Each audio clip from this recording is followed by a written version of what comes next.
Good morning បងប្អូនទាំងអស់គ្នា Good morning ខ្ញុំពេលអញ្ចឹងមកខ្ញុំស្គាល់អត់អូ Oh my god Good morning បងប្អូនទាំងអស់គ្នាថ្ងៃនេះខ្ញុំភ្ញាក់តាំងពីម៉ោង 5 ព្រោះថាមានដំណើរកំសាន្តទៅឆ្ងាយគឺទៅការីរ៉ុំចាហើយណាត់គ្នាម៉ោង 6 មកជុំគ្នាបងប្អូនទាំងអស់គ្នាប៉ុន្តែឥឡូវនេះគឺថាម៉ោង 6 កន្លះហើយទៅតែម្ដងទៅឥឡូវពីណីអាវងឥឡូវអាវង40សិននោះទៅមកដល់បងប្អូនទាំងអស់គ្នាឲ្យខ្ញុំចាំតមកដល់បងប្អូនទាំងអស់គ្នាដំណើរកំសាន្តថ្ងៃនេះគឺយើងចាជំរាបសួរដំណើរកំសាន្តថ្ងៃនេះគឺថាយើងជិះម៉ូតូទៅលេងការីរ៉ុំអូខេអញ្ចឹងដោយសារតែដំណើរកំសាន្តឆ្ងាយថ្ងៃនេះយើងជិះម៉ូតូផងអញ្ចឹងមុននឹងទៅគឺខ្ញុំត្រូវតែរបស់ការពារចារករបស់ការពារមុខខ្ញុំសិនព្រោះថាបើសិនជាអត់មានអីលាបការពារមុខទេខ្ញុំខ្លាចមុខខ្ញុំខ្មៅអូខេតោះបងប្អូនទាំងអស់គ្នាចង់ដឹងអស់ថាអ្នកឯកទេសក្នុងការការពារស្បែកមុខខ្ញុំពេលខ្ញុំដើរដំណើរកំសាន្តទៅណាមកណាឬផាត់មុខអីខ្ញុំការពារជាមួយនឹងអីគេលាក់សិនទីង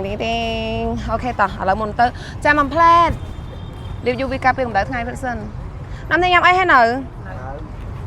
អូយបានអីមើលមុខទៅមើលជាមួយនេះហ្មងឥឡូវយើងរកអីញ៉ាំតិចសិនណាតោះ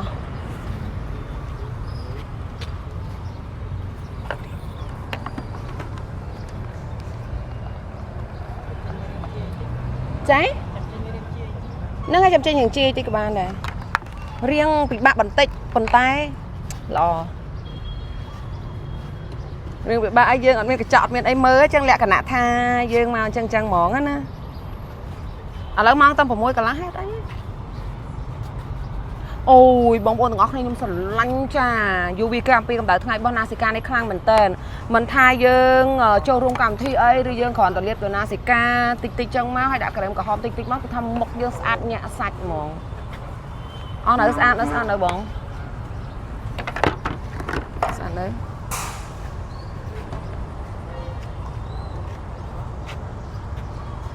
ខ្ញុំមកកញ្ចក់ទេសិនប៉ុណ្ណឹងខ្ញុំមក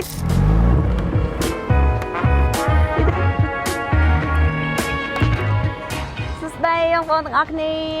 ឥឡូវនេះខ្ញុំមកដល់អូសៀនជាតិការីរ៉ុំហើយទេ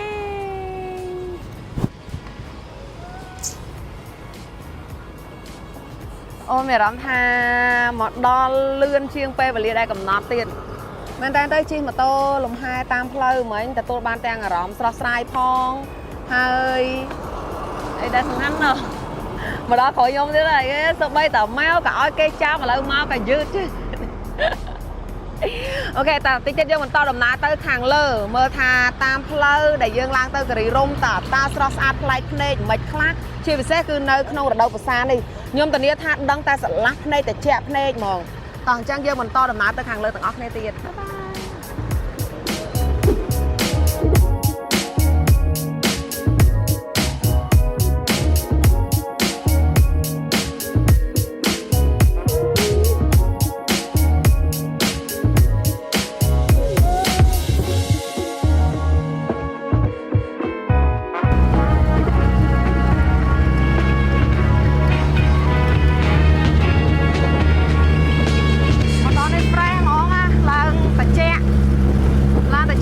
យើងមកពេល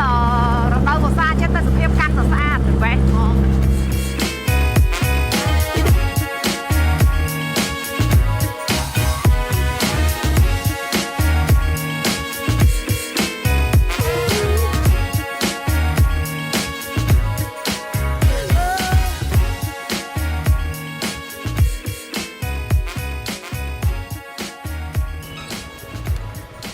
បងប្អូនទាំងអស់គ្នាឥឡូវនេះខ្ញុំឡើងមកដល់ខាងលើហើយមកដល់ត្រឹមកន្លែងលោកយាយម៉ៅគិរីរ៉ុំហើយជាទម្លាប់របស់ខ្ញុំតែចូលមកនេះគឺអូយហឹងលកជាឡើងមកដល់លើភ្នំហឹងលកជាអញ្ចឹងណាចាតែមកសុំសំណុកសុខសប្បាយពីលោកយាយសិន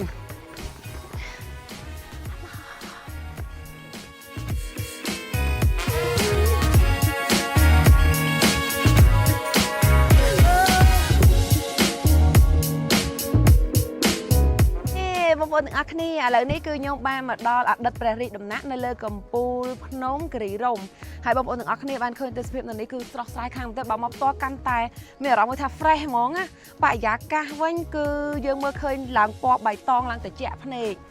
ហើយខ្យល់បក់មកត្រជាក់ទៀតតោះឥឡូវយើងទៅចុងខាងនោះបើឈរពីខាងពើកន្លែងនោះវិញមើលទៅភូមិឃើញទេសភាពស្អាតសាហាវតោះ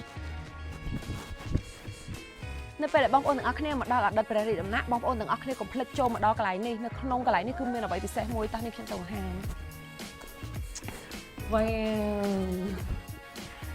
នេះបងប្អូនទាំងអស់គ្នានៅក្នុងកន្លែងនេះគឺជាការបង្ហាញនៅភូមិសាស្ត្រទីតាំងគិរីរម្យតតែម្ដងអញ្ចឹងយើងមើលពីខាងលើនេះទៅប្រកាសជាឃើញហើយថាបងប្អូនចង់ស្គាល់ទឹកធ្លាក់កន្លែងណាមានទឹកធ្លាក់ប្រមាណមានកន្លែងលេងទឹកប្រមាណកន្លែងស្ទួចត្រីចាកន្លែងព្រៃក្រាស់កន្លែងណាខ្លះគឺយើងមើលទៅដឹងហើយតោះយើងទៅខាងនោះទៀតអញ្ចឹងពេលដែលយើងមកដល់ហ្នឹងកុំភ្លេចមកឈរនៅកន្លែងទៅនេះពេលឈរកន្លែងទៅនេះមកឃើញទេសភាពទាំងអស់តែម្ដងអូយខ្ញុំមិនមកដល់កន្លែងនេះម្ដង fresh ហ្មងណានោះលោកមុនខ្ញុំទៅបោះតង់កន្លែងនោះនាំកូនសិស្សមកឡើងគ្នា20-30នាក់បោះតង់នៅកន្លែងនោះស្អាតខ្លាំងមែនទេអូខេបងប្អូនទាំងអស់គ្នាដំណើរកម្សាន្តរបស់ខ្ញុំនៅក្នុងថ្ងៃនេះគឺអត់ទាន់ចប់ទេគឺខ្ញុំត្រូវទៅកន្លែងទឹកធ្លាក់ទៀតប៉ុន្តែខ្ញុំចង់បង្ហាញថាស្មើនេះគឺម៉ោង3ហើយតែបងប្អូនទាំងអស់គ្នាមានចាប់អារម្មណ៍ជាមួយមុខខ្ញុំអត់